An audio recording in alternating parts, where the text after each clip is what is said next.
The personal is political. Thus said our feminist foremothers back in the 60s and 70s. And if that isn't more true today than ever, I don't know what is. Amen. Welcome to Body Politic, an evening of live storytelling. Thank you for coming.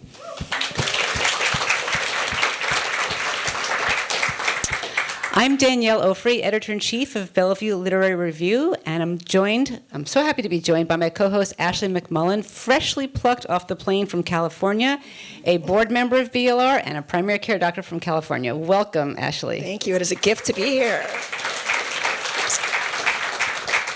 A big thank you to our audience for coming out. A special thank you to our sponsors who helped make tonight's evening possible, Northwell Health, the Paige Fraser Foundation, and of course the generosity of the BLR community. We could not have done it without you.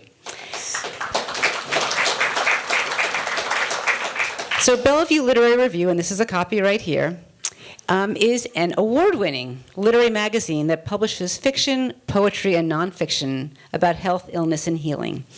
And we started now almost 25 years ago at Bellevue Hospital, the oldest public hospital in the country, also where I work. But now we are an independent nonprofit, and we are a 501c3 organization, and we publish great literature, as well as produce wonderful programs like tonight at the intersection of health and the arts. And so tonight, we're going to have an evening of live storytelling. And I think it's actually no accident that both Ashley and I happen to be primary care doctors in public health care systems. And I don't know, Ashley, maybe you could talk a little bit about how storytelling kind of plays a role in medicine. Definitely. I mean, as you said, Danielle, we're both physicians and also writers and storytellers. And I think that it's very clear that stories are at the heart of medicine. I think stories, at their best, can really be a mechanism towards healing and also creating bridges across differences. And there's actually a patient story that I had in mind that really, really highlighted this for me. It was actually a patient that I met back in 2020. And this patient had already kind of been billed to me as someone who maybe could be a little bit difficult, a little bit spicy. And on paper, we had a lot of differences. This was an older white male.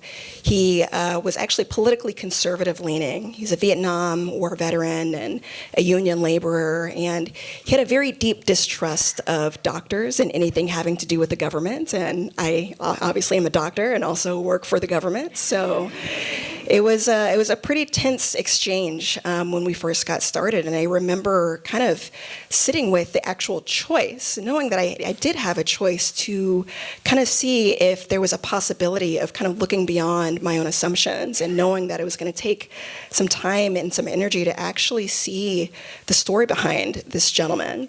And what ended up happening was over the course of our conversations, which at that point were just taking place by phone, because it was at the height of the pandemic and it was too dangerous for us to see any patients in clinic that weren't emergent.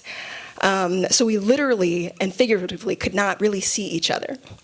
But over time, what I found is that, we're both from the South. We both lament what California calls soul food, but really isn't.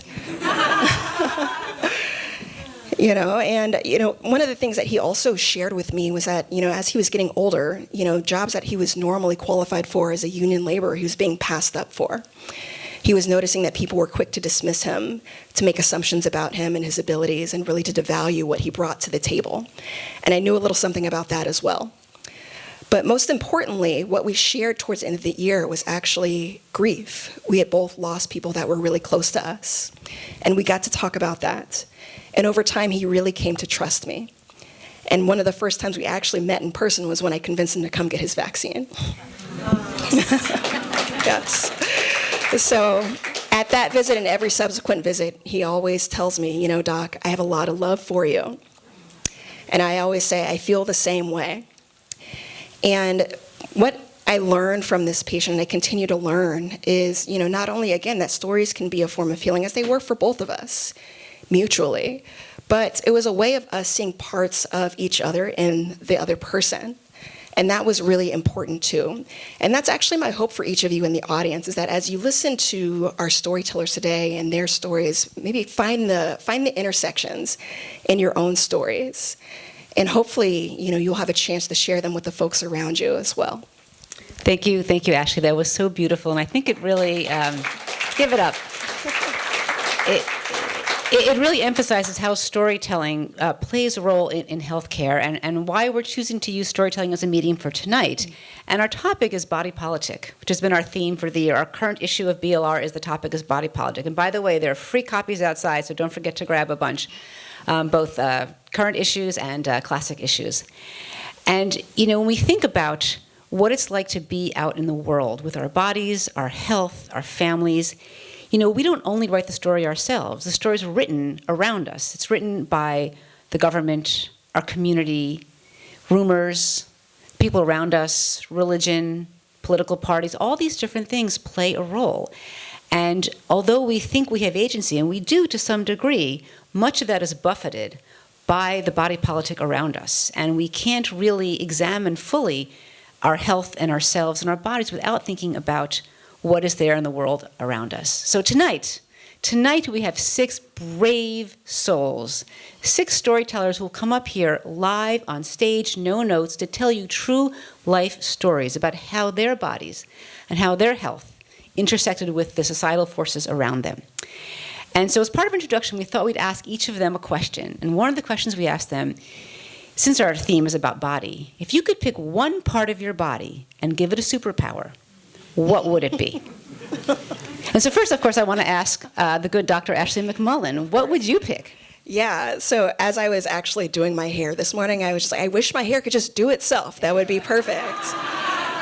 But, as I was contemplating perhaps a more useful superpower, I was thinking that, I would co-opt my sensory cortex in the brain to be able to convince me that anything that I eat tasted like something amazing, specifically pizza or any soul food. That is a great choice. What about you, Danielle? So, 2 weeks ago, when we first talked about this, I thought the adrenal, right? I was going to go for the adrenal cortex because who wouldn't want the adrenal cortex? You've got ongoing, adrenaline to do your stuff, as much energy as you need. Plus, you get aldosterone, right? You can monitor your sodium and potassium, and who doesn't need that? But that's what we all strive for. Yeah. But I've changed my mind, and now the superpower I want is the cingulate gyrus. Those of you who recall, the cingulate gyrus is that little thing, that big thing around the limbic system that controls anger and emotion. And when it talks about thinking about these next 4 years, I'm thinking that unstoppable fury is what I'm going to be living on. So that is superpower that I want. Okay. So our first storyteller tonight is Delight Ejiaka, a writer whose works investigate melodramatic women, we've got a few tonight, female hysteria, we've got a little bit of that, and consciousness in the marketplace. And when she was asked about her superpower, she answered, my eyes. She said, I would give them healing powers. And she talked about a friend who goes back and forth to the doctor with severe back pain, and she said, if I could just stare intensely at them and make the pain go away, that would be great. Please help me welcome to the stage, Delight Ejiaka.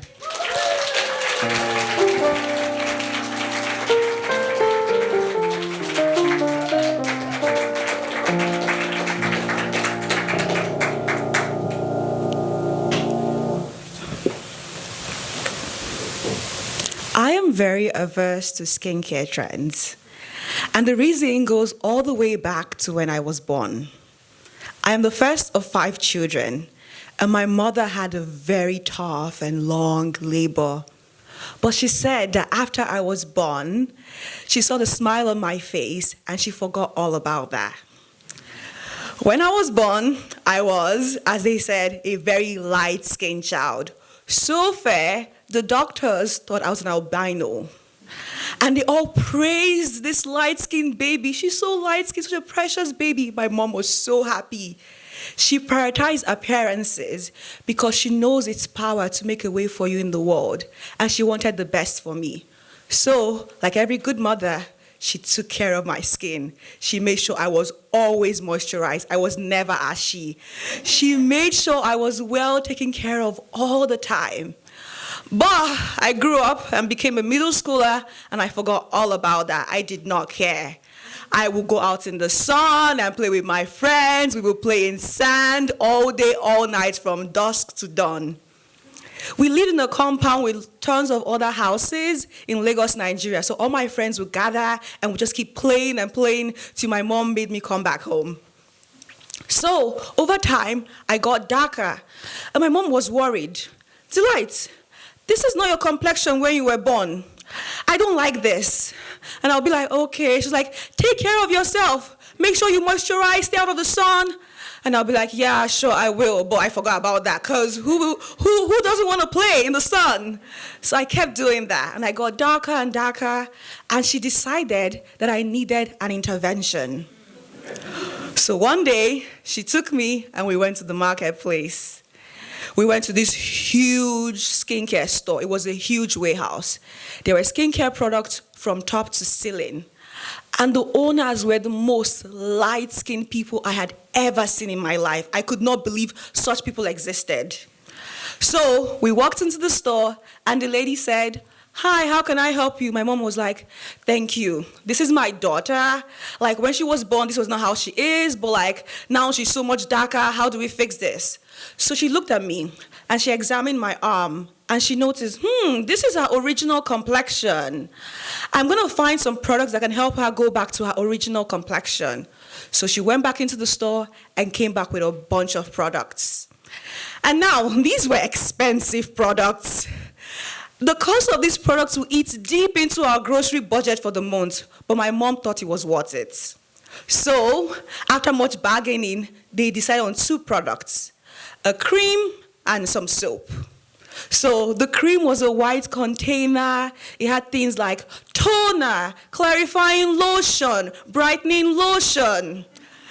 And so we bought the products. I was given clear instructions to use these products day and night consistently. Now my mom looked at me. You know how much we spent on this, right? I was like, yeah, I know how much we spent on it. So I decided this one time I was going to be good and I was going to use these products diligently. So I did that. I was very consistent. And then afterwards, my mom noticed, you're getting fairer, your skin is getting better. And I was happy, because yes, that's what we want, right? During this time, Nigeria was undergoing a very intense skincare epidemic. There were such horrible stories in the news. So bad that one time we heard of a lady who went to a skincare house and sat in a solution full of bleaching products to wash the melanin off her skin. I could not believe this was happening. How could someone be so stupid to do something that dumb and just like risk their health? I decided I wasn't going to be part of that. In fact, my friends and I gathered to talk about this, and we decided that we were not going to be part of these stupid people who went so far just to be light-skinned. It was never going to be us. In fact, we started looking around in class to see who was among the suspicious suspects, and we spotted Sarah. When Sarah came back from the holiday break, she was a lot lighter than she was when she left. And we're like, yes, Sarah is bleaching. Dumb, beautiful Sarah. We're never going to be like Sarah. But she was beautiful, but dumb still. And so one day, my business studies teacher came into class furious. He was like, I don't understand what this kind of epidemic is. Why are people bleaching?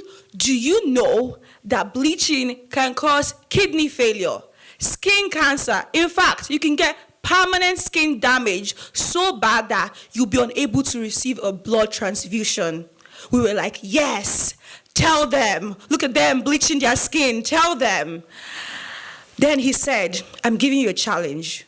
Go home and look at your container, your cream container, and see if there's a dark line around it. I was like, shit, no way. No way. I went back home really scared to do this, and I looked at my cream container, and there was a dark line around it. I was part of the people I was mocking so hard. I was devastated. But, of course, I didn't tell my mom, and I decided to stop using the creams. I was so coded like that. But she noticed almost immediately, Delight, you have stopped using the creams I bought for you. Yeah, I stopped using the creams. Why? We spent good money on those creams. My teacher said they are bleaching creams. Bleaching creams? No, I would never do something like that. They are not bleaching creams. They are supposed to revert your skin complexion to its original complexion. Oh my gosh, we argued. We went back and forth, back and forth. And she was someone who had taught me to speak up for myself. But now it was coming back to bite her. After much arguing, we let it be because we were going nowhere. A couple weeks later, we went to visit her friend. And the friend noticed, Mama Delight, your daughter, she's much darker than she was when she was born. Finally, someone's listening to me. Help me tell her I don't understand what this child is doing. Delight, what is it? Why are you not listening to your mom? Well, my teacher said the creams she got are bleaching creams. What do you mean they are bleaching creams? Are you going to listen to your teacher above your mom? And the answer was yes. My teacher knows what he's saying, and he presented the information so thoughtfully and carefully, and I was convinced. Also, my friends and I, we had decided that we were not going to put our lives at risk just for skincare trends that upheld systems of oppression and colonization. And I was going to keep to that promise. At this time, I have a picture of myself that I really love. My hair was shaved so low, my skin was hyperpigmented, I had terrible fashion sense. In fact, I was wearing this white fluffy dress that seems ridiculous right now. But there was something about that picture. There was this laughter and joy and confidence that I had about me. And I wanted to protect that. And I was not going to let anything stand in the way of that. Thank you.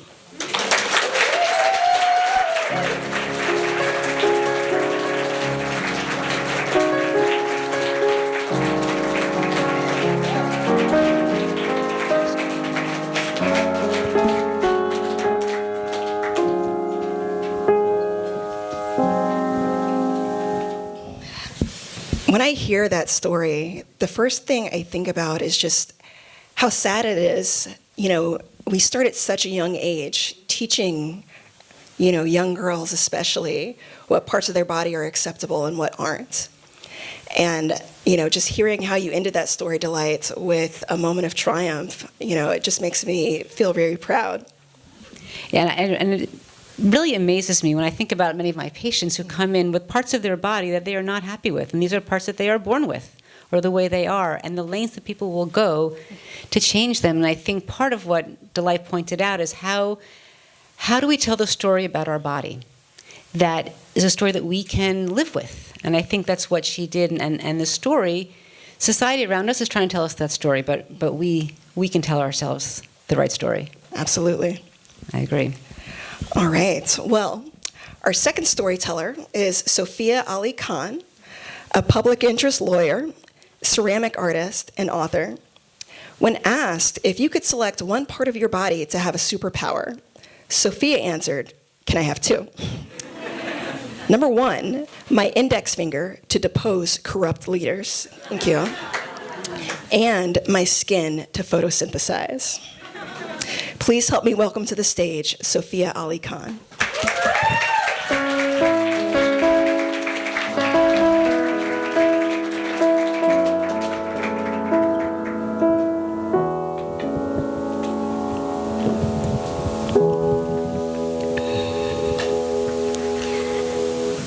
In 2010, my daughter Zainab was born at 31 weeks gestation. She weighed 2 pounds, 14 ounces, and she was so tiny that I could hold her in 2 cupped hands like a little bird. But oh God, was she meant to be here. She grew confidently and quickly into this curly-headed toddler who learned to walk by pushing a ride-on tiger backwards around and around on our hardwood floors. By the age of 2, she could recite whole picture books from memory, but she couldn't say the letter R, and she was a little nasal, so she sounded like somebody's grandma from New York. I had left work as a legal aid lawyer when Zainab was in the NICU, and I went back to work part-time when Zainab was 3 and her younger brother was 1. I knew exactly how lucky I was to have that time with them. I breastfed for 2 years, I made the homemade baby food, I co-slept, I even did that potty training method where you leave them naked from the waist down and you roll up the rugs and you put a couple potty seats around and then you pray and then you laugh and you cheer and you sing songs when they get it in. I was that mom. About 8 months after I went back to work, Zainab had a short, brief bout of constipation. It wasn't anything I was super worried about. And then a few weeks after that, after the constipation was forgotten, we were outside chatting with some neighbors. And then it was time to go in, and I reached down to take Zainab's hand, and I noticed that she was wet, all the way down into her cheeks. She hadn't wiggled, she hadn't squirmed, she hadn't done any of the things that kids do when they need to pee. So I took her in and I washed her up, and I tried to talk to her about it. But she just seemed confused and withdrawn. She was 3, I let it go. And then it happened again. We were sitting in her bed, we were reading a picture book, there was a potty not 5 feet away on the floor, and no wiggles, no squirms, she's just wet all the way through the mattress. And she insisted that she wasn't having accidents. So I went to see her pediatrician. And her pediatrician said, this is not something you need to worry about. This is a skin irritation. And she prescribed an ointment. And this was a huge relief because we were in the middle of a move from Chicagoland back to the East Coast to be near family, and I did not want this to be a big deal. But we moved, and we used up the ointment, and Zainab wasn't any better. In fact, she seemed more withdrawn and more confused. She came off of the toilet one night in her nightgown and stepped up onto this little stool to brush her teeth. And within seconds, she was wet, all the way down her legs, over the stool, onto the floor. And I said, honey, why didn't you pee in the toilet? And she said, but Mama, I did. And I said, honey, why did you pee on the stool then? And she said, but Mama, I didn't. Zainab, who had potty trained completely and easily at the age of 2, was now peeing everywhere. At the grocery store, at the library, at preschool. So of course we went out and bought pull-ups, which she hated and took off whenever possible.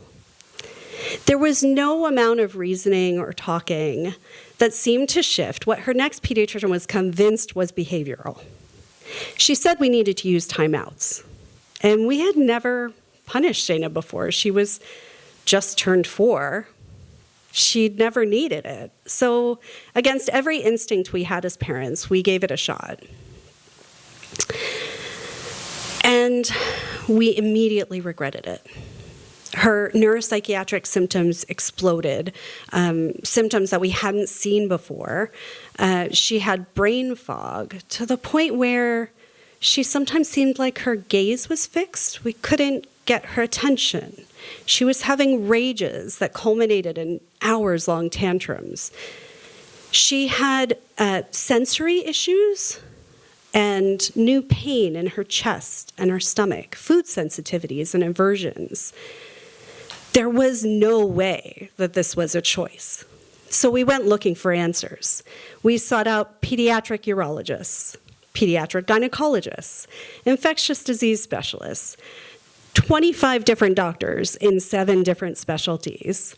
We even pulled in family friends and old colleagues that worked in the healthcare system, trying to find anybody who could help. But Zainab got worse. We noticed that when her younger brother was hurt or upset, she could no longer show empathy. It was like a light had gone off behind her eyes. I was devastated. Zainab didn't seem to trust me anymore, and she didn't seem to trust herself. I felt like I was failing her, and I also felt like we were running out of time, because by the time she got to kindergarten, she could no longer hold a pencil in her hand.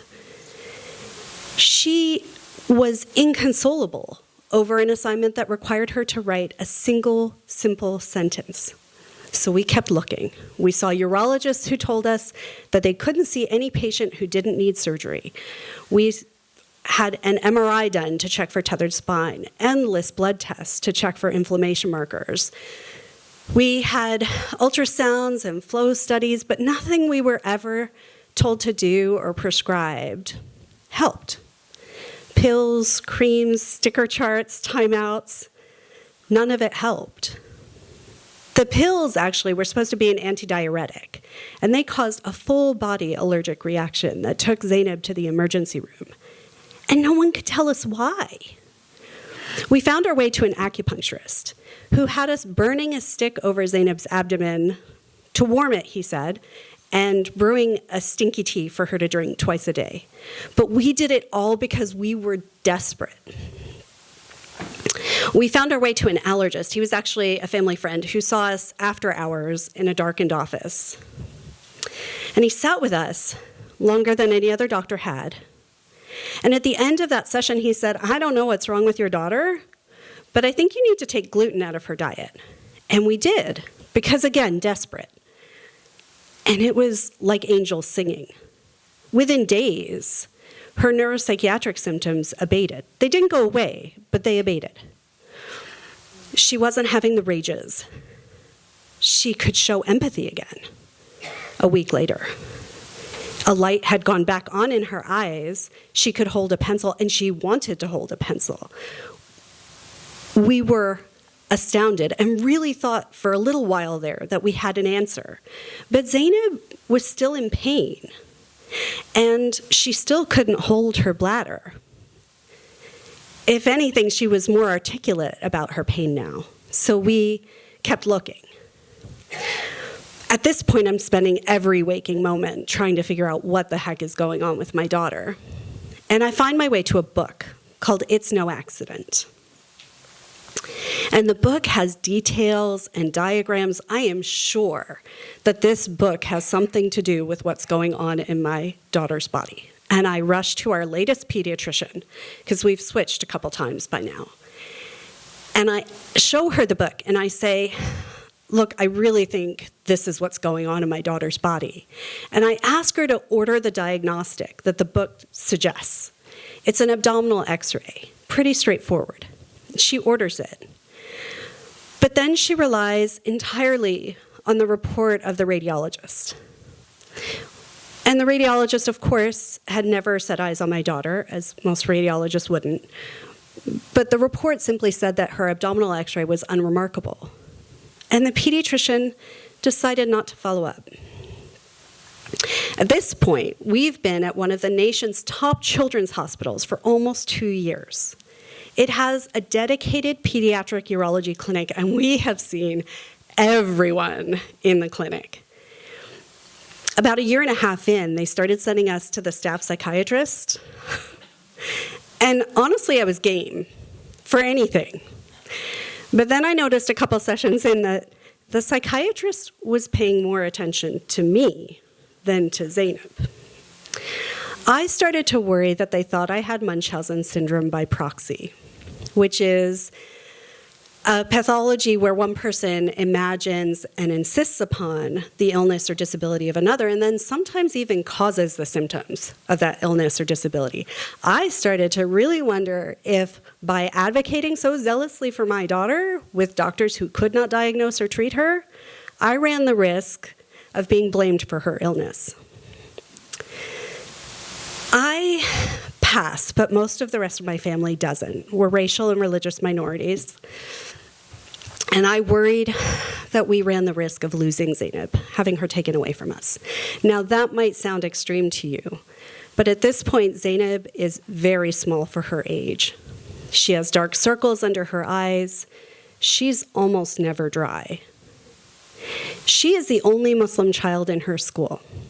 She's one of very few Muslim children in her entire school district. And at this point, it's 2015, and we have someone running for president who's calling for a total and complete shutdown of Muslims entering the United States. I don't know, as a parent, how to raise a child who is both disabled and Muslim in America. And so we leave for Canada in 2017 when Trump takes office for the first time. And within months, after years of searching, we are referred to a pediatrician who calls himself the Poo and Pee Doctor, which is super glamorous, just like Canada.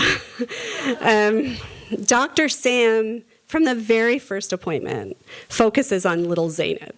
He notices her low weight. He notices her posture. He even notices the color of her tooth enamel.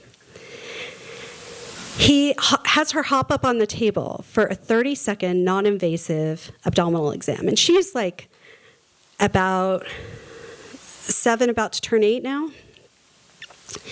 After the abdominal exam, he has her hop down and he turns to me and he says, "I know exactly what's wrong with your daughter, and I know how to fix it." He draws me a detailed diagram on the paper that lines the exam table, and he shows me how Zainab has compacted stool that's been sitting in her gut for almost 4 years. That compacted stool has pushed everything she's eating up into her colon and into her bloodstream. So the toxins that occur naturally in our foods are getting into her bloodstream and causing an array of neuropsychiatric issues. The gut block is preventing her from properly absorbing nutrients. That's a small size for her age. She's holding on to viruses and bacteria because they're not voiding properly. So every time she gets sick, she's sicker for longer than all of her peers. She is pooping every day, which if you have a kid, you know every pediatrician asks you. But it's because loose stool is working its way around the block. And her bowel is so distended, it's pushing up against her bladder, causing spasms constantly. The total cost of treatment for all of Zainab's issues was $20 Canadian out of pocket for an over-the-counter pediatric enema and laxatives. We just got lucky. We found our way into a nonprofit healthcare system where no doctor had any incentive to hold on to a patient that they couldn't treat and couldn't diagnose. We got passed on quickly until we got to the Poo and Pee doctor.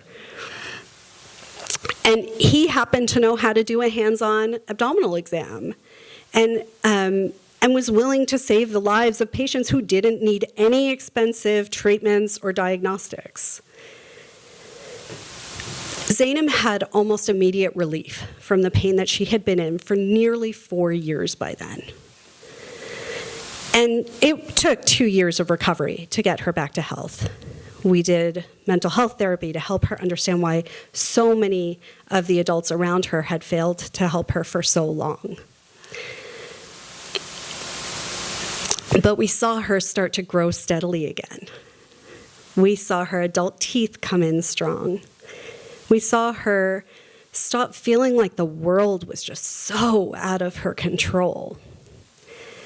And then we started to have moments that we had never let ourselves imagine.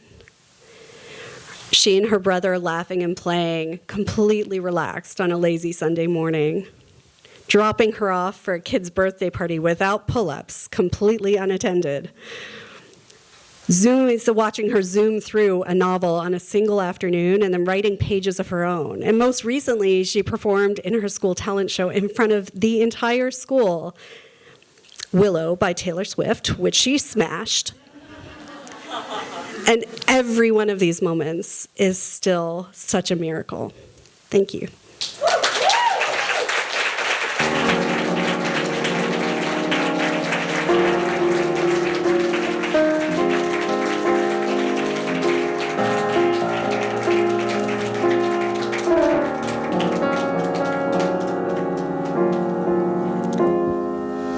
Thank you, Sofia. That was really quite telling. And I think, when I think about it from a physician's perspective, to me what was really missed was really hearing the patient's story. Absolutely. And I can think of so many patients, Thursday morning in clinic the other day was such a busy day. Every patient came, every patient had more things than we could do in our 20 minutes. And I'm constantly worried that I'm going to miss something in the story because I got to get finished. And how do we get the whole story? Absolutely.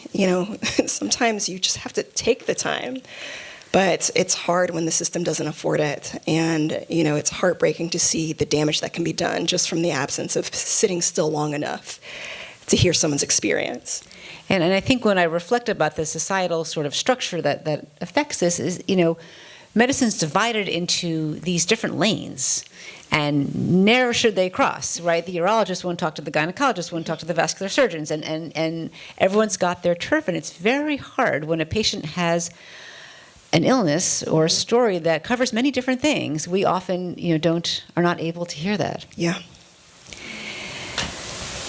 Our third storyteller is Kelli Dunham, the non-binary nurse, ex-nun, trauma-informed comedian that is so common in modern Brooklyn. When asked about which body part would be the superpower, Kelli answered, "My ears, because I want to hear a friend's conversation in a crowded New York City restaurant, which always seems to turn into a club by 8 p.m. Please help me welcome to the stage, Kelli Dunham.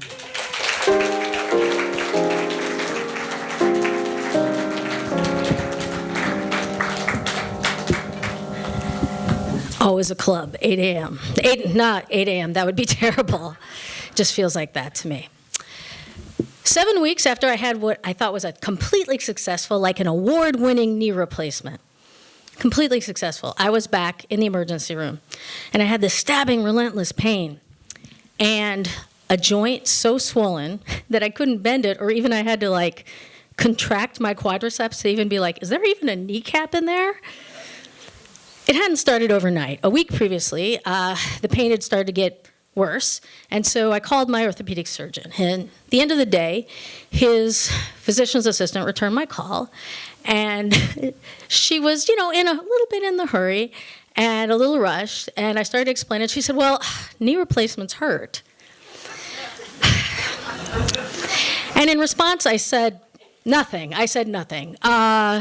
Now, I had been a nurse at that point for nearly 2 decades. I knew that at that point in my healing that post-op pain should be getting worse, or better, and not worse, right? I knew that. And also, for 2 decades, the whole time I'd been a nurse, I was lecturing any queer who would listen to me, and to be quite honest, I'm sure some who were not listening to me, about the importance of medical self-advocacy skills, right? So certainly, I could have said something very reasonable, like, yes, I know knee replacements hurt, but this is why I'm worried, right? But that very reasonable response was drowned out, even as a grown-ass person, almost 50 years old, was drowned out by childhood voices saying, quit whining! I am from a stoic, Germanic, heroic, Midwestern farm family. Great folks, lovely folks, but they really had a zero tolerance policy towards whining. And they defined whining a little broadly. Basically, any verbal affirmation of a negative physical state. Like you could say, it's cold out, that was fine. You could not say, I'm cold. That, my friends, was whining. And you definitely were not allowed to say, it's too cold to, and then insert name of farm chore. That could merit you a look from the parents that itself would freeze you on the spot. Now, never mind that sometimes a description of a negative physical state can actually give you some information, right? That's actually some valuable information, like, oh, who would need to know we were cold, The first kid that got frostbite each winter, oh, we wore that that white badge of courage with pride. But in that moment, on the phone with a physician's assistant, all that kind of silenced what I could have said that was very reasonable. And so I just let the physician's assistant, let her say, call us back if it gets worse. And we hung up the phone. Well, it did get worse, and I did call back. It was a Monday, a holiday Monday. And so I left a message with the answering service. And then my friend Jenny was visiting from out of town, and so I looked around for an apartment key so she could come and go, and I said, hey, explain what was happening. And I said, I'm going to jump in an Uber and go to the ER. And she started to laugh. And I don't know what I expected, but that was not it. That did not feel like an appropriate reaction. And she started laughing, and she's like, explained that on the previous Friday, I had sent out a text to our group of friends, our Heart Friends group text, that said, I don't know what's going on, but my knee really kind of hurts. And they're like, oh, if Kelli Dunham is saying something really kind of hurts, how close are we to a medical emergency? And will Kelli be able to address that if that is the case? So Jenny hadn't just happened to come to town. She was my designated medical babysitter. And I felt so embarrassed. And again, I'm a grown-ass person that they had to do that for me, that my friends had to do that for me. But also, I was so grateful that I had friends who knew me better than I knew myself. Right? So Jenny said, aren't you the person who is the world's foremost authority on never going to the hospital alone? The hypocrisy is very deep in here. And it's true, Jenny had once seen me at the Philly Trans Wellness Conference lead a group of 200 people in a chant of, never go to the hospital alone, which she described as inspiring but scary, which, yeah, that's fair enough. So she was right, and I did not jump in the Uber to go to the ER. We jumped in the Uber to go to the ER. And we got there, and we were met with our big group of heart friends, and they triaged me, and then I heard the clerk go back out to Jenny and go, excuse me, are you all of y'all the Dunham family? And Jenny said, yeah, but we look like the Addams family, right? And the clerk very wisely did not say anything. So I went back to the exam room, and I just dropped off my backpack. That's as far as I'd gotten. I still had on my big, oversized hoodie that I'd put on hastily in my baseball cap. And orthopedic surgeon resident number 1 came in. Now, we know orthopedic surgeons have a look, right? They have a look. Kind of like bro with a side of frat dude. Like they give out steroids with the board certification. That's not who came to us. We got the orthopedic surgeon that kind of looked like all the other orthopedic surgeons, beat him up on the playground. And he introduced himself to me, and he sat down while we talked, and he listened to what I had to say, and he even asked before he actually started the physical exam. At the end of the interaction, he said, okay, okay, don't worry, man, we're gonna figure this out. And I had such a huge feeling of relief, because I was like, all right, he didn't think I was whining. So I took off my oversized hoodie and my baseball cap, and I put on the hospital gown, and I was sitting on the gurney, no oversized sweatshirt, no baseball cap, in the hospital gown that showed a little bit, that I was assigned female at birth, a little bit more than the oversized sweatshirt. And the next orthopedic resident came in, and he did not waste any time. He interrupted me. I wouldn't even say it was mid-sentence. He interrupted me mid-word. He didn't tell me when he was going to start the physical exam, which did not save him any time because, of course, it hurt so badly I stopped talking in the middle. And he interrupted me the whole time. And when he was done, he did like this. It was almost like a Bugs Bunny cartoon shrug, like, "Arr." And then he said, sometimes people are just, they get really surprised that knee replacements hurt for so long. I was not surprised that my knee replacement hurt for so long. I was so surprised by this 2 disparate kinds of treatment, right? And for the next, maybe 2 hours, the same thing happened. Every person in and out. It wasn't just docs, it was nurses, it was techs. There was these 2 radically different ways of treating me. One like the first doctor, and some like the other. And it just seemed random. We couldn't figure out what the hell was going on. And so at some point, Jenny, who was sitting with me in the exam room, said, you know what? I think, okay, before anyone comes back in, pretend like you are trying to use the bathroom at a rest stop in rural Alabama. And I was like, oh, my friend has had a stroke. That is obviously what's happened. But what she meant was I should take some dutification measures, right? Like I should put on my big oversized sweatshirt and my baseball cap. I should dude it up a little bit. So I did, and that worked. It was like the cloak of believability, you know? When I was able to keep on my sweatshirt and my baseball cap, people treated me much more like the first doctor and less like the second. So, as you may recall, there's a whole group of the Addams family out in the waiting room. And they are worried and a little bit angry. And they have a lot of time on their hands. And the group checks was flying because they were trying to figure out what the hell was going on in this microaggression bingo card come to life that was this ER visit. So somebody quick is like, they're just being homophobic. They're just being homophobic. But nobody was being homophobic. I didn't have a same-gender partner. I don't know what my same-gender partner would be, but I didn't have a same-gender partner with me.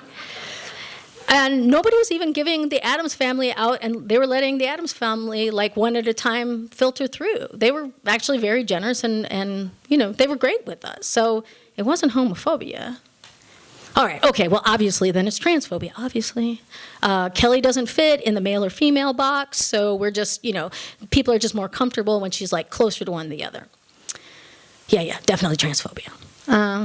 But then my sister came from Philadelphia, who's also a nurse, and she was like, no, y'all, nobody thinks that Kelli is a man, cisgendered or otherwise. Nobody actually thinks that because they're calling her she, and they're using ma'am, and they've seen her electronic record. Like, nobody thinks that she's a dude. But when Kelli puts on the oversized sweatshirt and the baseball hat, all of a sudden she becomes what in healthcare we call a good historian, right? And my sister thinks for a minute, and she goes, oh, I get it. Yeah, you don't even have to be a dude to actually have your pain taken seriously. You just have to look a little bit more like one. Oh, so misogyny masquerading as transphobia then. I mean, it's almost progressive, right?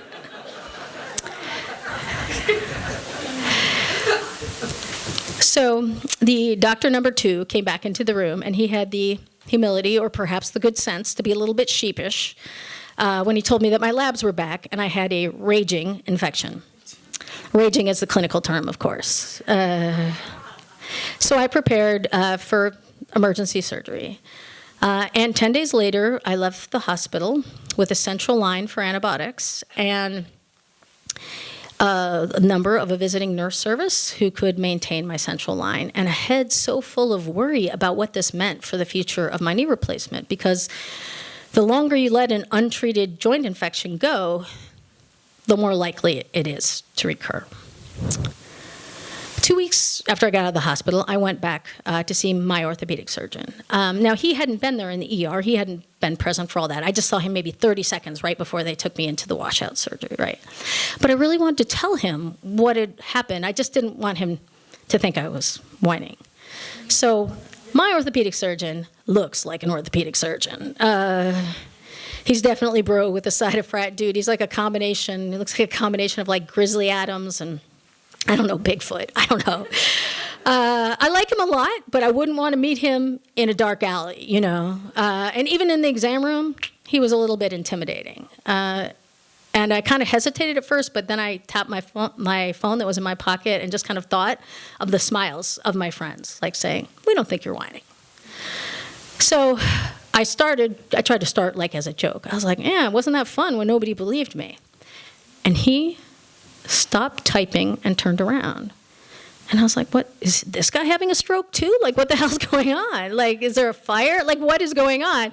And he sat and listened to me, and he let me finish. And at the end, he said, damn, I'm so sorry that happened. And I was so relieved. I was so relieved.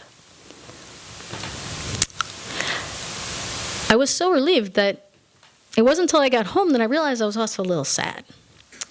I was sad for me that like such a little tiny affirmation of my non-whimperson, you know, of not being a wimp was such a big deal to me. I never take that up in therapy. But I was also sad for him that he was apologizing for something that ultimately he didn't really have responsibility for. But more than that, I was sad for all of us as providers and as patients, right? Because all providers eventually become patients sometime.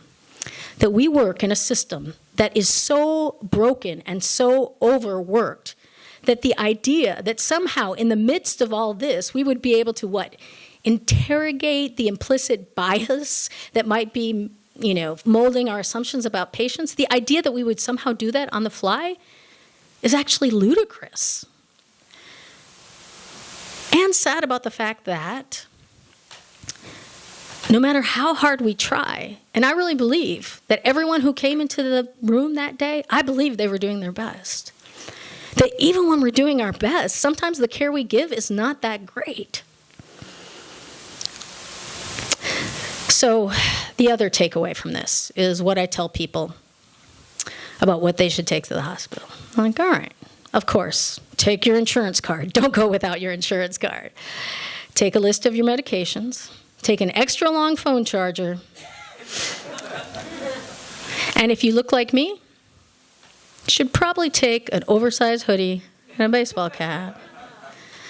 And you should always, always, always take your friends. Thank you.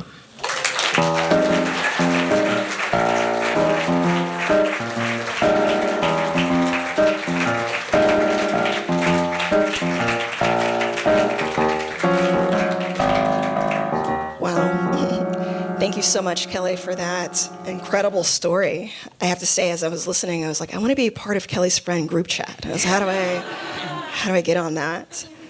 I was thinking I wanted to be the doctor who actually does the good listening.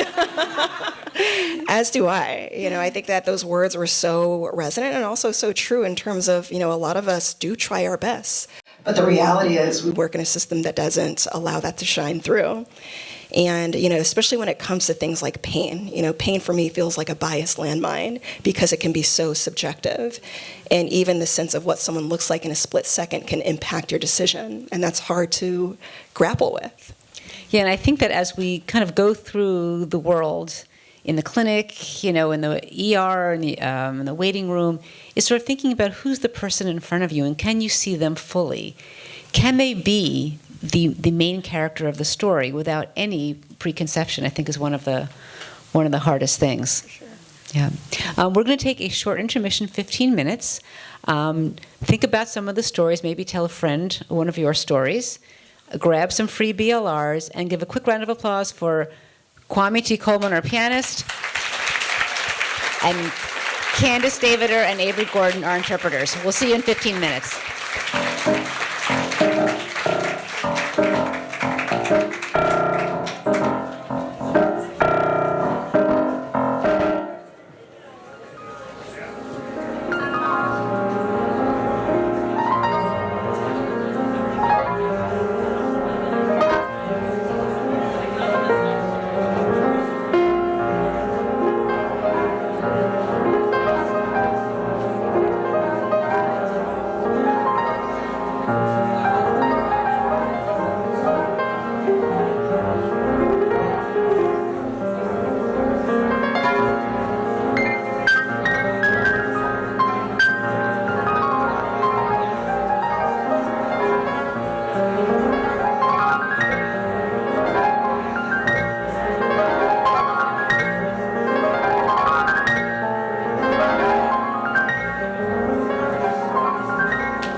Okay, welcome back, everyone.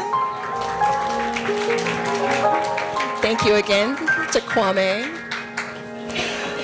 All right, well, we've got more incredible stories to share with you. But before we jump back into our storytelling, I actually want to ask you, Danielle, if you could share a little bit about what this theme of the body politic means to you or ways that it's resonated in your professional life. Well, it's interesting. As you read in the program, we talk about that, every nation has a story it tells itself, but so does every community, every emergency room, every house of worship, every prison, every school, and of course so does every hospital.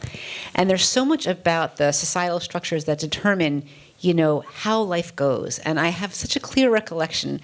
So when you're a medical student, you're learning not just medicine, but how to be a doctor.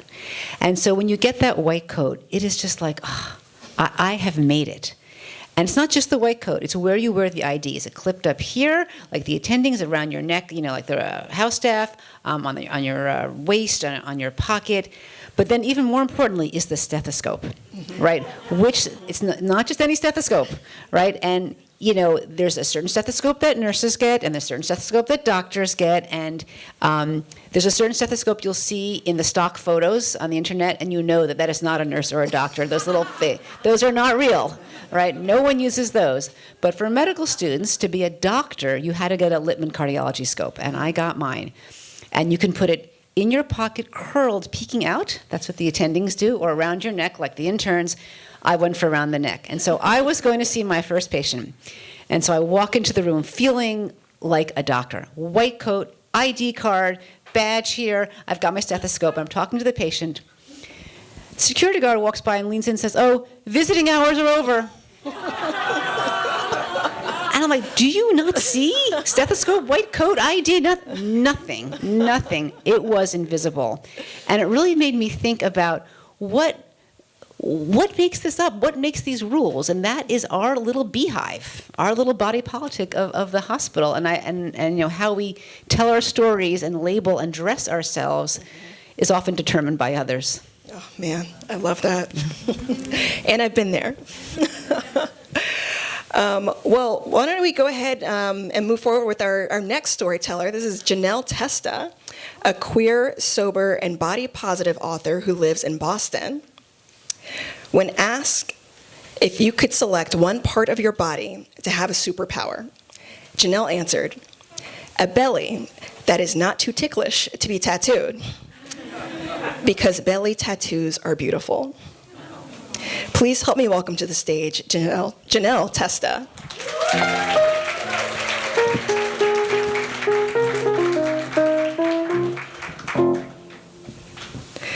So I'm graduating high school, getting ready to go to college, and I'm size 12. But I'm obsessing about how 5 years earlier, I was a size 0. The average size of an American woman is between a 16 and 18, yet I can't stop thinking about being smaller. I decided that the solution to this is to go to fat camp, or a weight loss camp. I'm counting my almonds, I'm avoiding tasty foods like chicken fingers, I'm killing myself with Dance Dance Revolution because it's 2010, and I'm on the elliptical all the time. I'm struggling with disordered eating, but I think that fat camp is gonna be what's gonna fix me. I have a loving partner at the time who does not want me to go to fat camp. He's super supportive, thinks it's gonna be stressful, but I don't see that. I think I'm unlovable. Because not only do I think that I'm fat, I think that there's something wrong with me. I decided that I'm going to fat camp, and I asked my dad if he'll pay for it. He wants to buy me a used car for graduation, but I say, no, I want to go to fat camp. He's not happy, but he obliges. So I start scouring the internet for camps, and I find a camp called Camp Shane, which I realize sounds eerily like Camp Shame. The tagline is, live, laugh, lose. It's all about losing weight, getting fit. MTV has visited, so it's like a real-life Biggest Loser. It's perfect. He drives me the 5 hours out there from Boston to New York, and the first person that I meet is Catalina, a vivacious blonde, my roommate, who's about 50 pounds heavier than me, but absolutely beautiful. She's wearing bold pink clothes, she has dangly earrings, her tongue is pierced. We bond instantly over boys and drinking and how much weight we're gonna lose. Catalina and I and a couple other campers go to dinner that night. It's steamed vegetables, salt-free rice, and flavorless chicken. Oh no. What did I get myself into? I love food, and food doesn't have to be bad. Healthy food doesn't have to taste bad. Why is this so awful? But I tell myself I need to lose the weight. I need to stick it out. Catalina and I decide that we're gonna wake up in the morning and walk extra miles before our day even starts. I'm looking over at her as she's tugging off her pajama shirt, and I see the beautiful way her body curves and dimples. I wanna run my finger along the stretch marks on her tummy. They're so beautiful. I look down at the stretch marks on my thighs and see tracks of shame. Catalina and I are walking our extra miles, amping each other up, getting ready for the day. She tells me about a boy who rejected her and how she's going to show him. I talk about a girl who told me I'm going to fail fat camp and how I'm going to show her. We're psyched for the day. We're so ready. Until circuit training starts. Burpees, crunches, sprints. Again, I'm like, oh no. What did I get myself into? I'm not happy. But we're in the sweltering heat. We're sweating it out. It's okay. It's going to be okay. My favorite part of fat camp is when we go to the pool. It's a lovely retreat from the heat. Catalina shows up in an aquamarine two-piece, and I am like, wow, she is absolutely beautiful. I just want to kiss her belly. And then I think, I have a boyfriend. I like boys. That's a weird thought. But we'll just put it to the side. It's probably nothing. So Catalina and I continue to exercise, not eat anything, be miserable at fat camp. It is not a happy place. But 4th of July rolls around. Catalina and I sit next to each other, and our thighs press up against each other, our shoulders press up against each other, and I feel electricity running through my body. I think, wow, this is really nice. I lace my fingers into hers, and we're just two friends watching the fireworks. And then I think, my boyfriend doesn't feel this soft. Oh no, I have a boyfriend. Okay, I start to panic. We untangle ourselves from each other. We go back to our bunks. Everyone's going back from the fireworks, and I freak out. I can't be gay. I don't know any gay people. I don't know how people come out. What do I do with all of this? Camp is miserable. Food sucks. I call my dad the next day. My lovely dad, you gotta come get me. I can't stay here anymore. It's like halfway through camp. Whew, okay, he comes anyways. And I'm driving home. On the drive home, I'm thinking, not only did I only lose 8 pounds and I'm more confused about my body than ever, but I have feelings for Catalina. I must be bisexual because I like men. I also like Catalina. Okay, we can live with this. What are we gonna do with this? I don't know, but we're gonna live with this. And then I think, I have just a grain of an idea that Catalina is beautiful at her size. Maybe I can be too. Maybe, just maybe, I can be beautiful and confident at any size. About 10 years later, I write an article for Business Insider. I like talking about body positivity. I like talking about the girl I fell for who taught me how to love my body. I post it to Instagram, and Catalina reaches out. She says, I thought you were beautiful. I thought you were lovely and confident and smart. I had a crush on you too. And now, at 30 years old, I believe in my worth, not just in my body, but in myself. So I believe her. Thank you.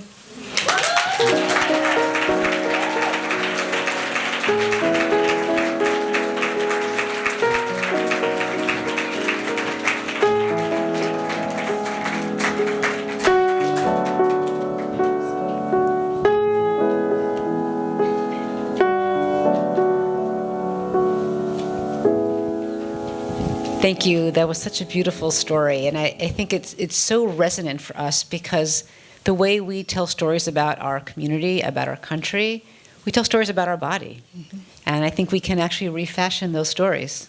Yeah. I think it's also incredible how easy it is to see beauty in others before we see it in ourselves. And I love how in seeing that in Catalina, it sparked an impetus to see that beauty in yourself as well. Thank you for sharing that. And I think it's actually a great lesson for all of us in healthcare to see that beauty in everyone who comes to us, especially within their pain. Our fifth storyteller we're delighted to introduce is Lena Gilbert, a writer, performer, and musical theater choreographer with deep roots in ballet and modern dance. When asked if you could select one part of your body for superpower, she answered, well, after all the years of fighting body shaming, part of me wants to say my body is perfect as it is. But I wouldn't mind having expandable, retractable limbs to reach things on high shelves and behind furniture. So please help me welcome to the stage Lena Gilbert.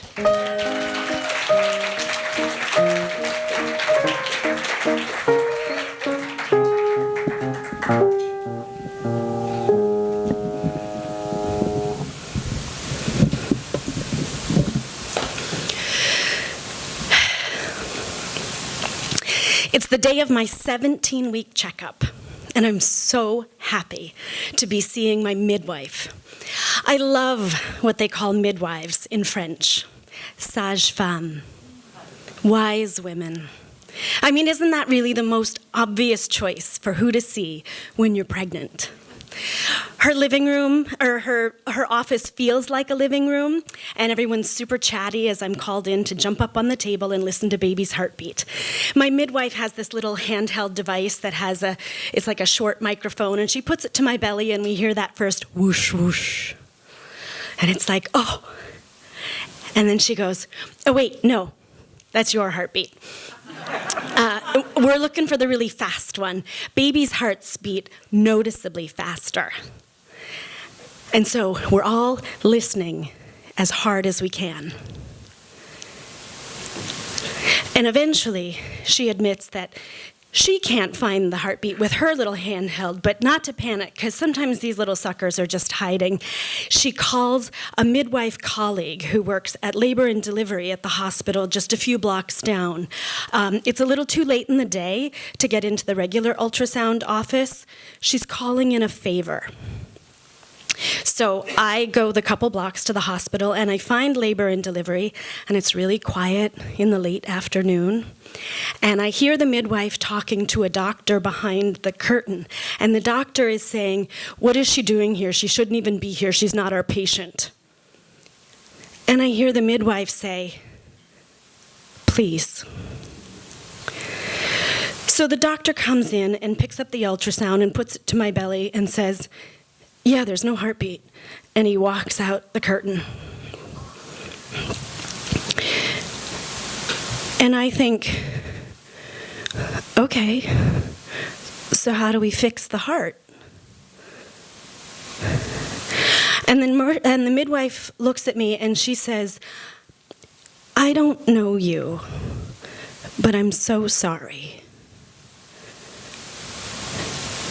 And in the silence that follows, I have to do the math in my head. No heartbeat means the baby inside me has died? I don't remember how I get back to my midwife. I just remember that she's trying to explain to me that I now have a choice. You can let your body handle it naturally, that sometimes happens, or you can have a doctor give you a procedure to clear everything out so it's complete.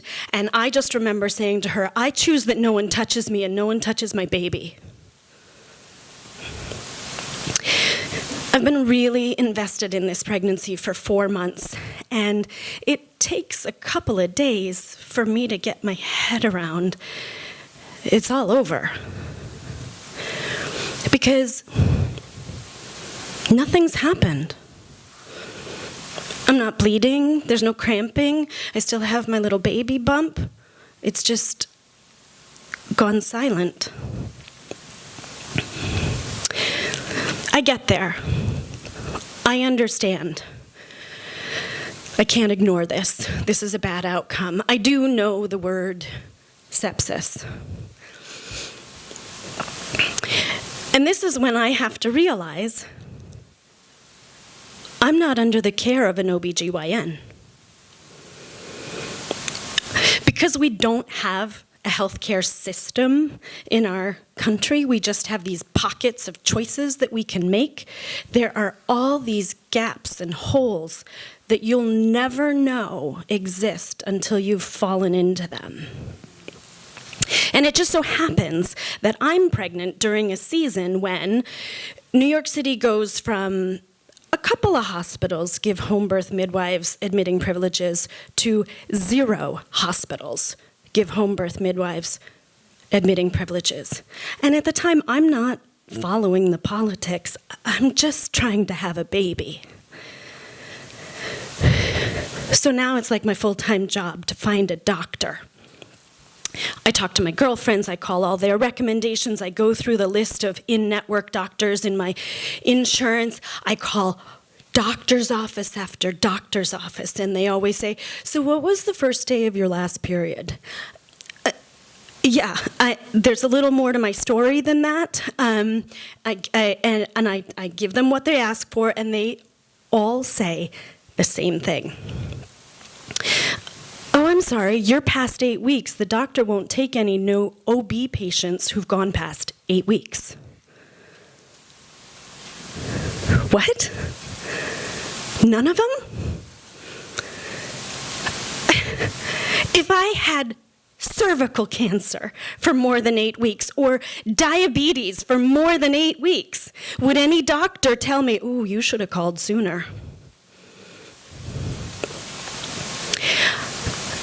Now I'm getting a little scared. And I think, what about hospitals? You know, labor and delivery. Maybe they would help. It's their job to get babies to come out of wombs, right? So I start calling hospitals and I ask to speak to a nurse at labor and delivery. And get this, there's no way to make an appointment to see a doctor at labor and delivery. I mean, they only see patients who are already the patients of doctors who have admitting privileges. By about the third hospital I call, I get a labor and delivery nurse on the phone, and I just say, look, I get it. You can't help me in your system, but you can understand what I'm telling you is happening with me. Imagine I'm your sister or your friend. What should I do? And this nurse puts on her kind woman voice and says, okay, you know what? I'm going to give you the name and number of a doctor. He sometimes has patients come through our office. He's a very nice man. Try him. Which feels like the first whisper of kindness I've gotten in all these phone calls. It almost makes me cry.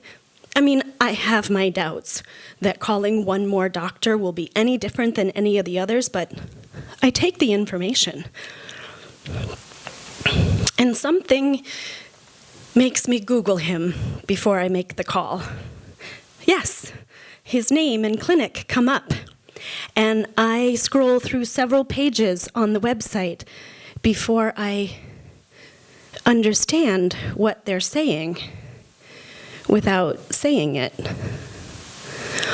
Oh, this is an abortion clinic. And then I think, well, right.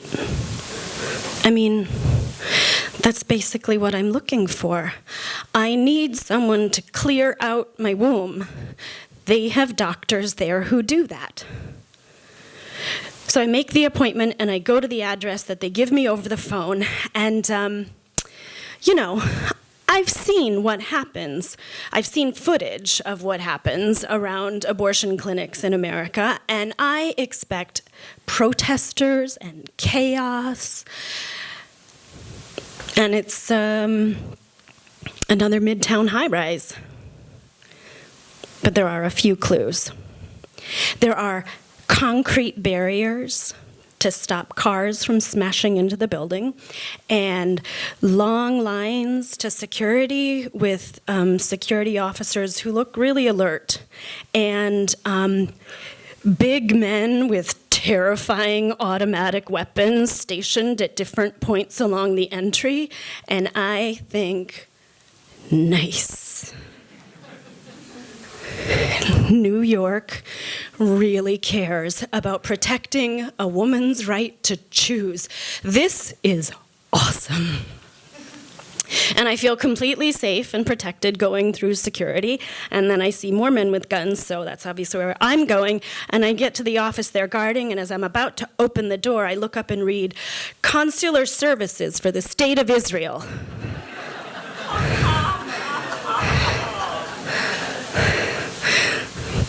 The men with guns, they're not there to protect women going to the doctor. I'm adorable. My appointment is around the corner at a completely unsecured, anonymous office. And when I check in, the first thing they ask for is to pee in a cup for a pregnancy test. And I think, pregnancy test? What's that gonna show? That I'm pregnant? Because I really want to be pregnant. And then I'm called into the exam room, and a very kind doctor says, we just need to do an ultrasound to take some measurements to know how to do the next part. And you don't have to look if you don't want to. And he starts to tilt the screen away from me. And I say, no, I want to see. Leave it where I can see. Because I've already seen this baby bouncing on the screen so many times already with that little flickering heartbeat in its chest. And I see it once again, this perfect little curl of a skeleton. Only now, it looks like a still photo. And I hear the doctor clicking and making his measurements, and I'm just thinking, I love you, baby. I'm so sorry. I really wanted you.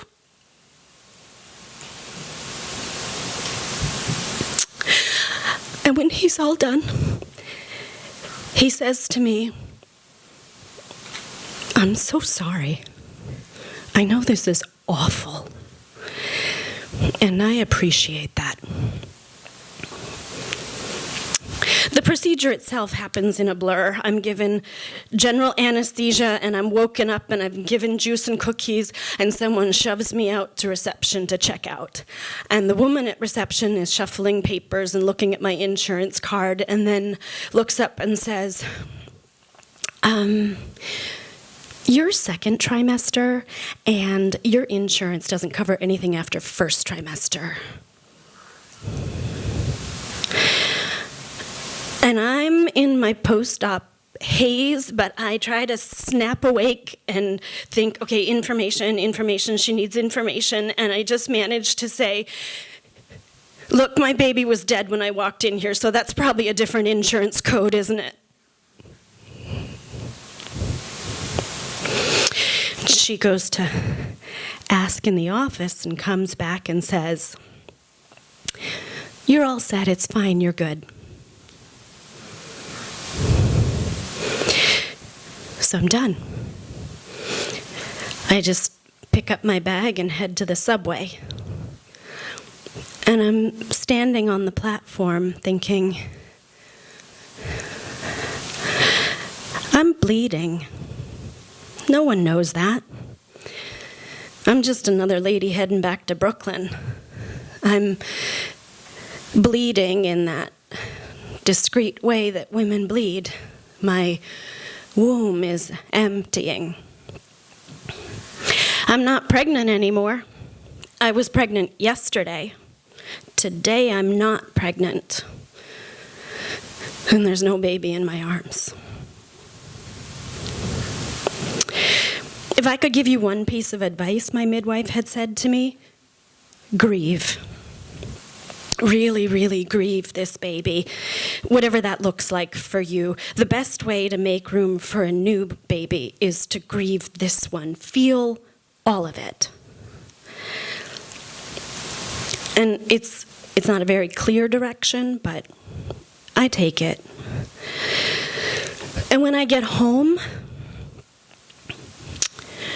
I wrap my body around my 3-year-old boy, the one who's always telling me he wants a brother or a sister.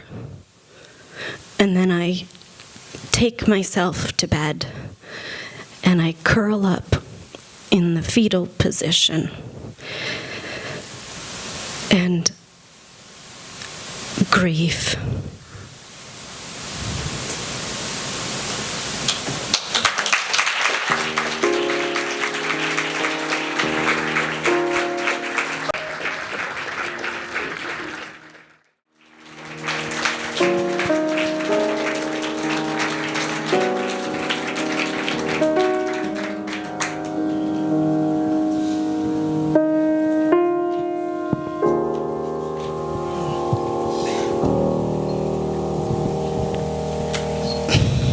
as a primary care physician, I think, I spend at least 30 minutes each clinic day banging my head against the wall. It's how ridiculously fragmented our healthcare system is. And to your point earlier, Danielle, about how we've just carved out these, indisputable lanes in terms of who can do what at what time, what insurance covers this. And, at the end of the day, as frustrating as it is, especially as a provider, hearing stories like this remind me of how traumatic it is for people who need nothing else but just compassion. And it's amazing that sometimes we can't even deliver that. And we talk to our medical students and our trainees, nurses, doctors, and of course we're all going to be patients too. In fact, we often are at the same time. And I think the minute we get on the other side of the stethoscope, on the business end, I think we suddenly realize that the system was not built. It was not built to help patients. I think we can often, or sometimes, cure patients, but we don't often heal them. And I think not until you are a patient do you understand the difference between those two things. And thank you for that really powerful story in demonstrating that. And by the way, this is part of Lena's one-woman show called The Appointment. We have one story left, but before we do so, there's a few people I want to thank, because to make this production come together has been an amazing amount of work for the better part of a year.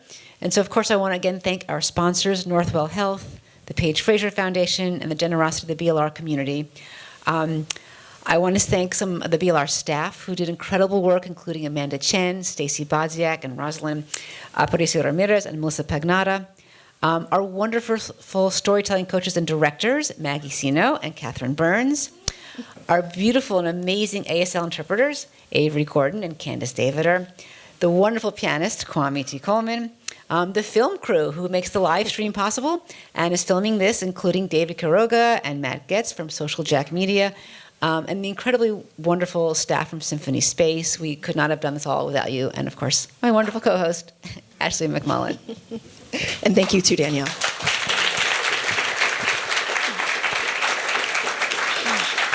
Okay, well, without further ado, our final storyteller is GK Jayaram, who immigrated from India in 1968 and founded an NGO which runs schools for children in India and the United States. When asked if you could select one part of your body to have a superpower, Jai answered, the part of the brain that evokes compassion and understanding. There is too much judgment and action based on thou shalt not, too little based on I care. Please help me welcome to the stage GK Jayaram.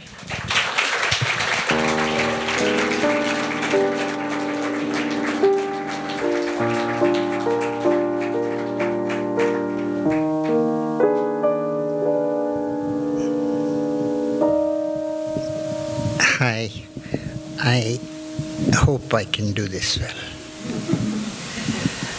At the end of a lovely banquet is the dessert.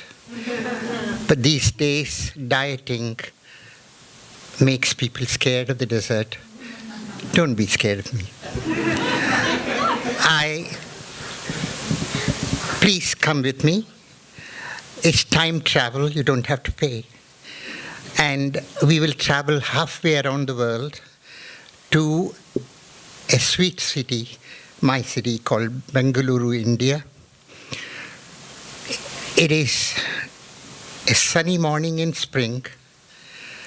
The date, I think, was April 15th, 2012. A letter arrives in our home, a very official-looking letter.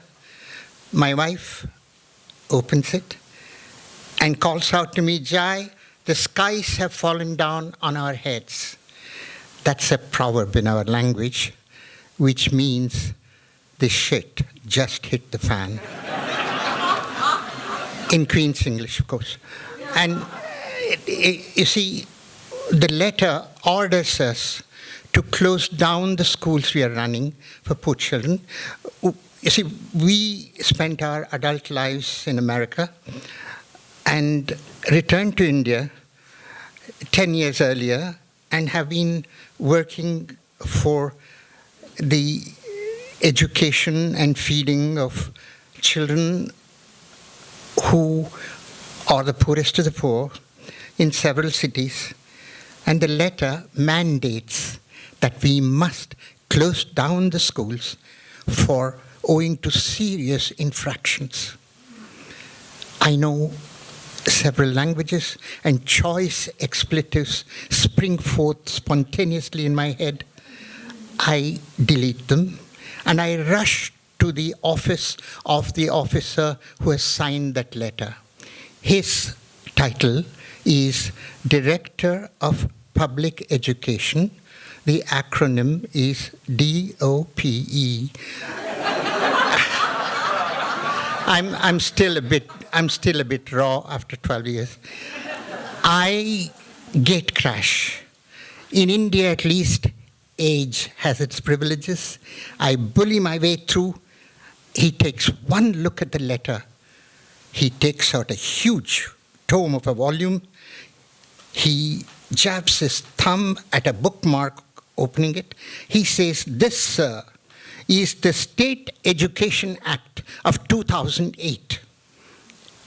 And here is why we have to close you down." He recites a litany of infractions, including the breadth of the staircase in the slum building that we had. But he says, here it is, the main one, you have no parking lot. I say, "Sir, our parents and children cannot afford a bicycle even. They walk to the school. So do we need a parking lot?" I go on. I'm afraid I gave a little lecture. I go on to say further, saying, "Sir, we raise funds all over the world to make this 80% subsidized. We give midday meals, the nutritious, hot, safe meals. This is the only nutritious meal that most of those children get. The food brings them to the school. Good, dedicated teachers keep them there. And that education leads them to health, to hopefully some wealth, but most important of all, emancipation from poverty. One such child in that family lifts up 6 of them. And the 2 largest democracies in the world, America and India, have had 100% increase in the gulf between rich and poor in the last 20 years. Sir, I pretend not to notice when the children tuck away food into their bags or onto their bodies, because I've been into their homes and I've seen that they have little siblings and the parents work at 2 jobs and this food is for those siblings. I tell him we focus on girl children because in this misogynistic world, India is a proud participant, and the poor are no angels, and the poor fathers discriminate against girl children every opportunity they get. I end up by saying, as Gandhiji said, "Sir, there are people in this world so hungry that God cannot appear to them in any form except bread." As I finish my rousing sermon with a flourish, he lifts up his head and says, "Sorry, you were saying something?"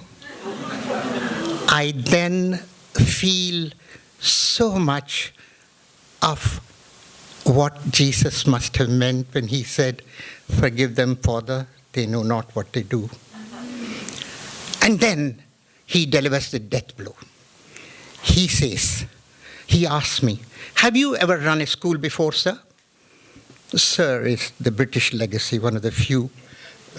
And I say, no, sir. "Oh, there you have. Then you can't run a school. There it is. That's the law." I say, but sir, that is catch-22. If you haven't run a school before, you can't run a school now. But in order to have run a school before, you should have run a school before. And he lifts up his hand in prayer-like gesture.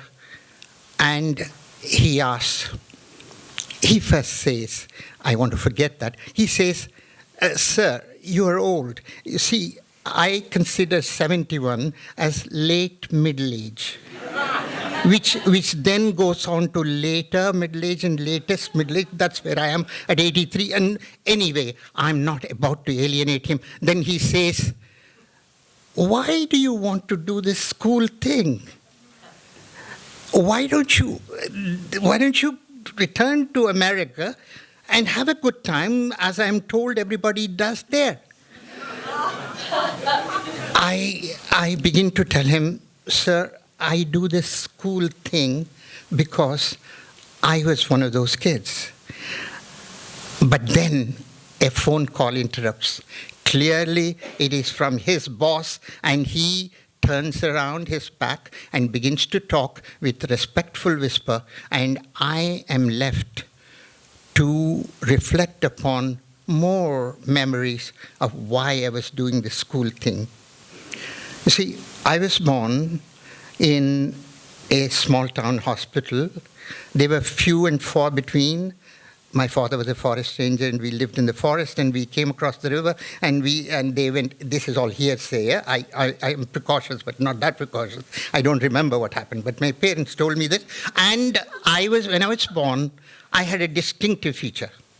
I had a lump on the head here, the size of a tennis ball. They say very soft to touch, and I'm sure stylishly arranged. I was the 10th pregnancy to my mother, and 2 had survived. The doctors took one look at the baby and threw up their hands. They said, we don't know what to do with this. Please take the baby home, take 2 aspirin, and pray.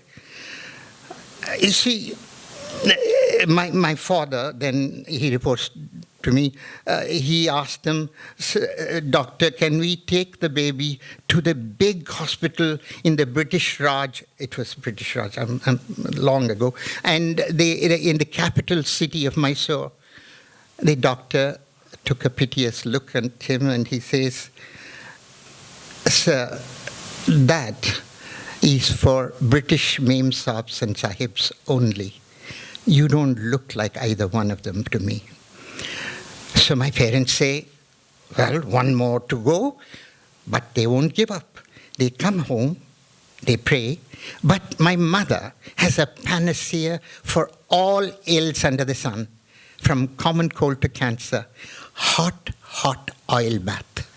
So every day the baby is, oiled here and things begin to happen. Miracle. The lump begins to dimple day by day, and by the 21st day, they say, it has disappeared totally, and it has never reappeared, as you can bear witness. But that's the good news. But the other side of it is, from the moment I was born, our village got the news. People told each other, and they concluded that this was an evil portent. It was not only a bad omen for the family, but it was for the whole village. From then on, we were not invited anywhere. We had the ostracism struck and stuck.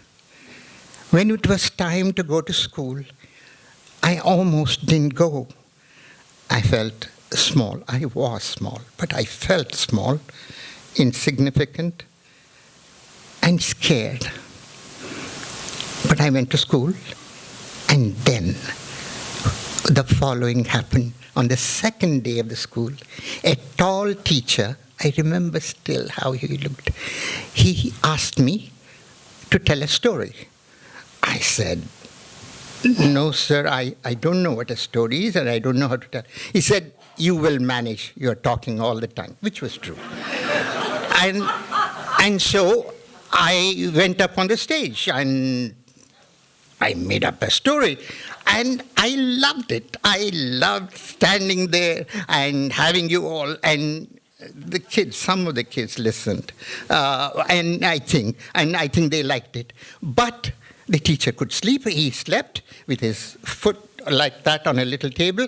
And the news spread in the school that there is this boy who can help entertain the kids, but help the teacher sleep. Therefore, I was exported to every classroom, and suddenly, the lump was not thought of as a curse, but a blessing.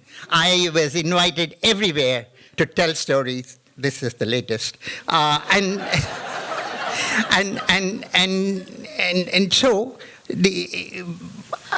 what I thought? It occurred to me then, I was a storyteller, and it occurred to me, and from then on I have believed that there is a little fairy on my left shoulder, perched, pretty little thing, independent of me. But every time I'm up the creek, she flies in, rescues me, and then flies back up there. Otherwise, how do you explain the lump vanishing? How do you explain the path from the village to the capital city, to California, and to the corridors of corporate world?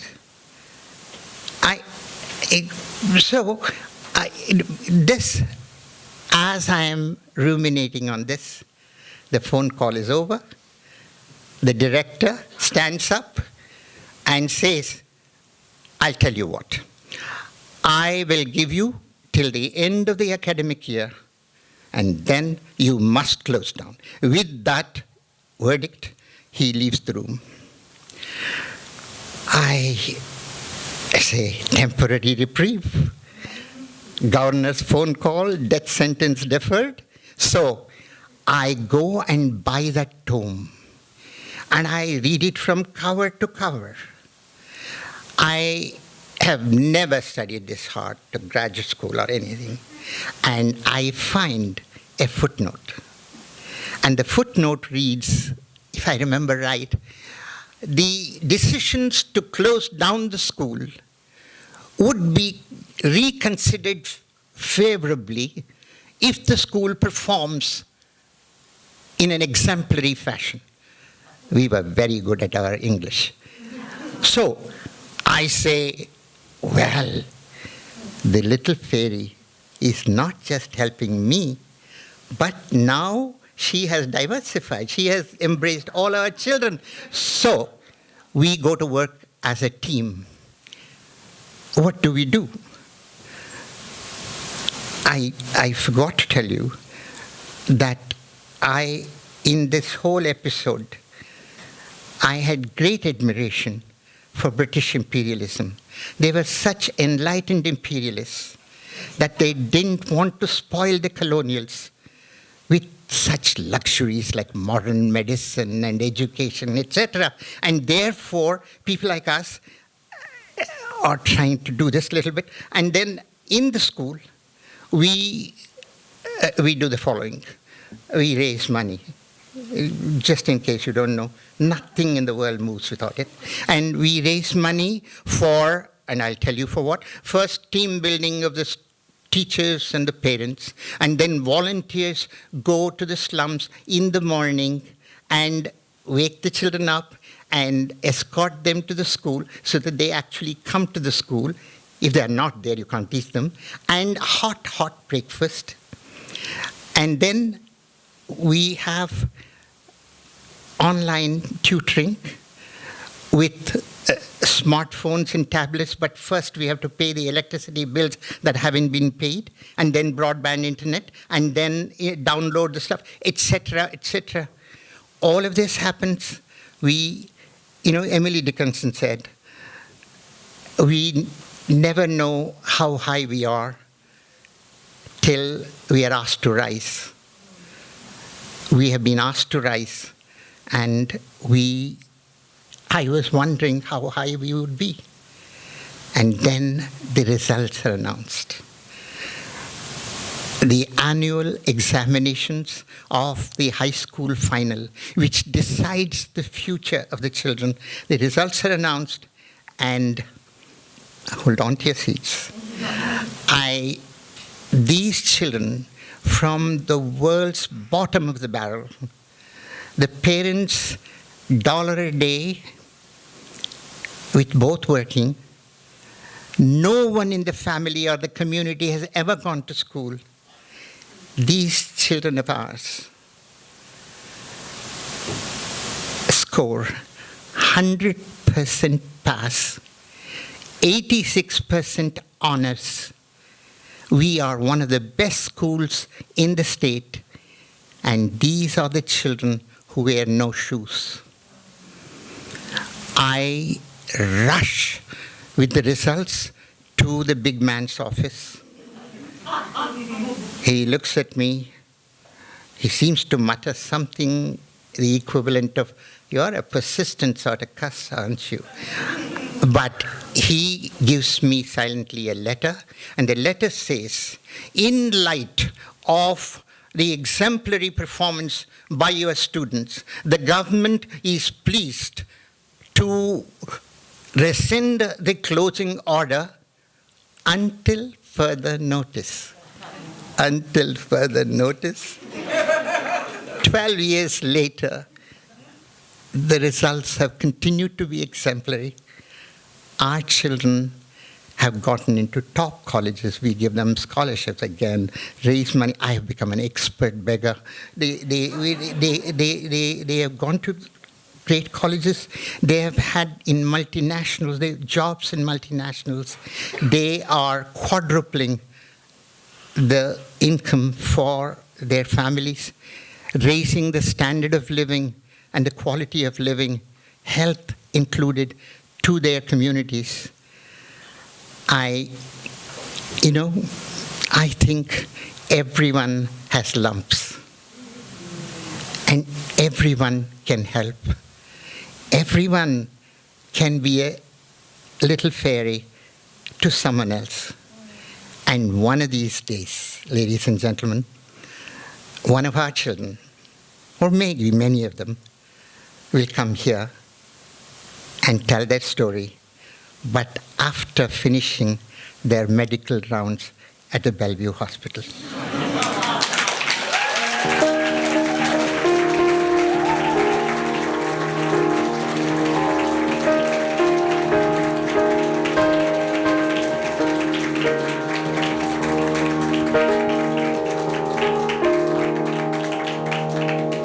Thank you, Jai. That was really inspiring, and what a way to end. And it makes me think about the body politic of a small village, the body politic of a school, and how a school and a meal can be so critical to health.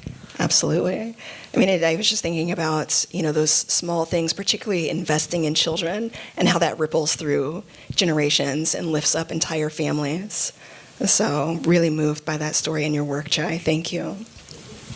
And we'd like to invite all the storytellers to come on stage and to come for a final vow. To thank you again, our sponsors, our pianist, our creative team, our interpreters, and please all join us for a vow. Thank you for all of you joining our community tonight. We're so appreciative.